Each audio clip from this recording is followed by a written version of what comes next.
It doesn't take much to seek out a craft brewery in Central Texas these days, but in a few weeks, the first craft brewery to open up in Austin will once again open its doors. For more on that, let's join Tania Ortega live from Celis Brewery in North Austin, bringing back the nostalgia for me, Tania.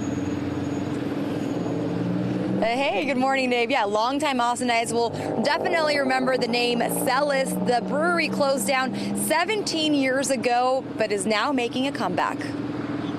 It all started in 1965 when my father revived the Belgian wheat beer. Christine Celis has a tough task ahead of her, bringing back the glory her late father Pierre Celis brought to Austin after opening the city's first brewery in 1992.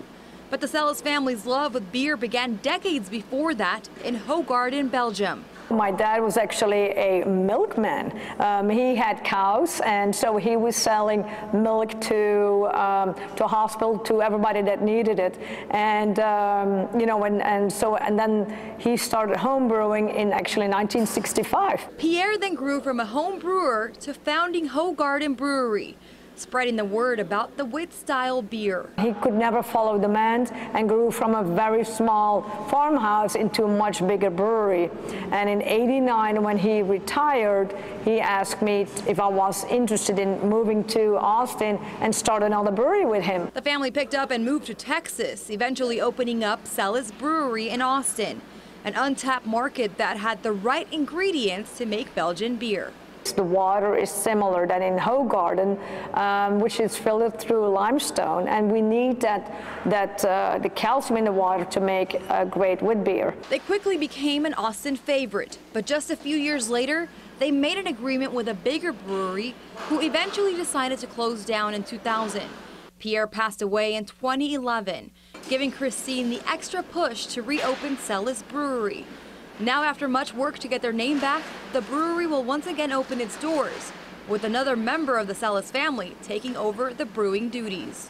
Prost. Prost. Daytona Camp's Christine's daughter and Pierre's granddaughter. I just saw all the passion that was with my grandfather and his legacy, and I couldn't say no to that. I mean, brewing beer just seems so creative and passionate, and you know, everyone enjoys it. Daytona and the rest of the brewing crew will focus on Pierre's 6 original recipes, also creating new ones reflecting current beer trends.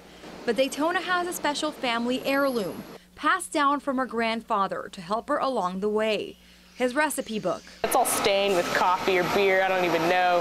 And I mean, I can't read Flemish, but I mean, just seeing it right there, there's William Net hops, and you're just describing the malt and wheat and your hops.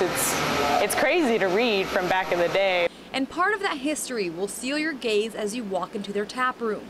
One of the original copper kettles Pierre used to brew in Belgium has been repurposed. We brought them in from Belgium, used them for 10 years, and then after the brewery shut down, they were completely dismantled and sent to various places. And so now it's here to stay, and now it really shows the centerpiece of the tap room. Celis Brewery will have its grand opening July 11th, the same original opening day 25 years ago.